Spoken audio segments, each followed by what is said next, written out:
امتی بن کے کام کرو، طبقہ بن کر نہیں کام کرو، امتی بن کر، طبقہ بن کر نہیں، امتی بن کے کام کرو۔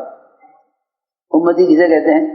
اللہ اکبر، امت کہتے ہیں الذی یعلم الناس الخیر، جو لوگوں کو بھلی بات سکھلائے وہ امت ہے۔ جو بھلی بات تمہیں آتی ہے جا کر دوسروں کو سکھلا دے، اسے کہتے ہیں امت۔ امت کا ترجمہ یہ کیا۔ اور اجنبی لوگوں کے ساتھ نکلو، فرمایا حضور اکرم صلی اللہ علیہ وسلم نے، اے اکثم تم اجنبی لوگوں کے ساتھ نکلا کرو جو تمہاری قوم کے لوگ نہیں ہیں، مختلف زبان والوں کے ساتھ، مختلف رنگ والوں کے ساتھ۔ یہ آپ نے حکم فرمایا ایک صحابی کو کہ تم اللہ کے راستے میں نکلا کرو اپنی قوم کے علاوہ کے ساتھ، تمہارے اخلاق اچھے ہو جائیں گے، کیونکہ اپنی قوم کے ساتھ نکلو گے تو قومیت کا مزاج بنے گا کہ میرا خیال کا آدمی کون ہے۔ اپنے میں خیال کے آدمی کو دیکھو گے تو اس سے امتیں گروپ بنیں گے، امت نہ بنے گی، فرقہ بنیں گے، امت نہیں بنے گی۔ امت جب بنے گی جب تم ایک ایک امتی کو، ایک ایک شخص سے تعلق رکھو، امتی ہونے کی بنیاد پر، کیا ہونے کی بنیاد پر؟ امتی، یہ آدمی امتی ہے، یہ امتی ہے۔ اس لیے میں نے عرض کیا کہ ایک اہم چیز کہ آپ کی دعوت کا میدان بہت وسیع ہے، آپ کی دعوت کا میدان بہت وسیع ہے۔ حضور اکرم صلی اللہ علیہ وسلم نے امت بنائی ہے، فرقے نہیں بنائے۔ آپ نے امت بنائی، فرقے نہیں بنائے۔ آپ کی دعوت میں عمومیت اثر ہے۔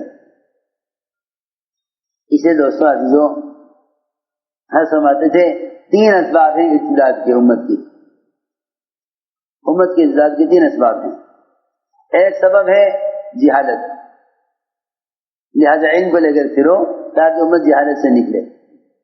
دوسرا سبب ہے فرصت، یہ باطل جن لوگوں کو فارغ پاتا ہے انہیں اپنے پاس، انہیں اپنی طرف بلاتا ہے۔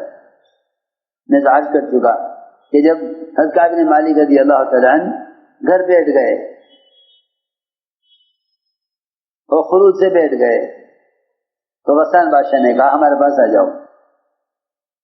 جو اپنے کام مشغول رہے گا وہ محفوظ رہے گا، وہ محفوظ رہے گا۔ جو اپنے کام میں مشغول رہے گا محفوظ رہے گا، جو خالی رہے گا وہ خطرے میں ہے۔ ہم سمجھتے تھے 3 اسباب ہیں امت کے ارتداد کے، فرصت، جہالت اور غربت۔ جو فرصت میں ہے باطل ان کو مشغول کرے گا اپنے کام میں، جو غربت میں ہے باطل ان کو اپنے دین کی طرف لائے گا لالچ کے راستے سے،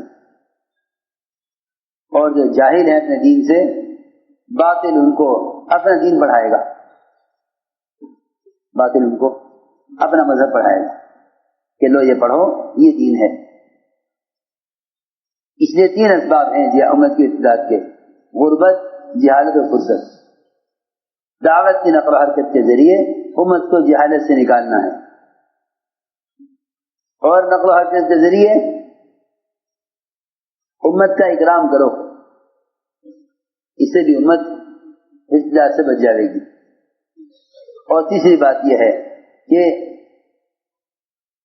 امت کو دین کے کام میں مشغول کرو، کیونکہ جو حق کی طرف داعی ہوتا ہے وہ باطل کا طرف مدعو نہیں ہوتا، حق کی طرف دعوت دیتا ہے وہ باطل کی دعوت کو قبول نہیں کرتا۔ ہم نے ایک بات عرض کی ہے کہ آپ کی دعوت میں عمومیت ہے، آپ کی دعوت میں عمومیت ہے، یہ امت عمومیت سے بنتی ہے، امت عمومیت سے بنے گی، امت عمومیت سے بنے گی، اور آپ کی طبیعت میں وسعت ہے۔ اس لیے حضور اکرم صلی اللہ علیہ وسلم درگزر اور معاف کرنے کو پسند کرتے تھے۔ آپ نے سے پوچھا گیا کہ غلام کو کتنی مرتبہ معاف کریں؟ فرمایا کہ غلام کو کتنی مرتبہ معاف کیا جائے؟ فرمایا 70 مرتبہ معاف کرو۔ 70 کا مطلب یہ نہیں کہ 71 مرتبہ معاف نہ کرنا، بلکہ 70 کا مطلب یہ ہے کہ بکثرت معاف کرو۔ تو کثرت معاف کرو. اس لیے داعی کے مزاج میں اس طبیعت میں درگزر ہونا چاہیے.